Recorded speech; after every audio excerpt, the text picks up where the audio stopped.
میرے نبی کریم علیہ السلام نے ایک دن صحابہ سے پوچھا بتاؤ بہترین عورت کون سی ہوتی ہے؟ صحابہ سے حضور نے سوال پوچھا تو صحابہ نے بھی مختلف جوابات دیے. کسی نے کہا حضور پنجگانہ نماز پڑھنے والی.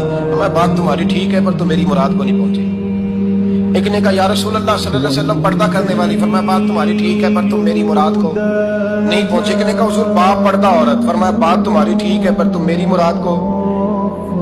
حضرت علی کہتے ہیں بیٹھا میں بھی تھا بیچ, لیکن میں بھی مراد کو سمجھ نہیں پا رہا تھا, حالانکہ شہر علم کے دروازے کا نام مولا علی. فرماتے ہیں اس وقت اللہ کی حکمت تھی کہ جواب کوئی اور دے. تو حضرت علی کہتے ہیں قد بھی میرا چھوٹا تھا, بیٹھا بھی میں پیچھے تھا, تو تھوڑی گردن اور جھکا کے نا تو میں نکل گیا اور فاطمہ کے حجرے میں پہنچ گیا. تو میں نے کہا فاطمہ حضور نے ایک سوال پوچھا ہے تو صحابہ جواب دے رہے ہیں پر حضور کہتے ہیں تم میری مراد کو نہیں پہنچے, ذرا جلدی سے جواب نہیں دیتی.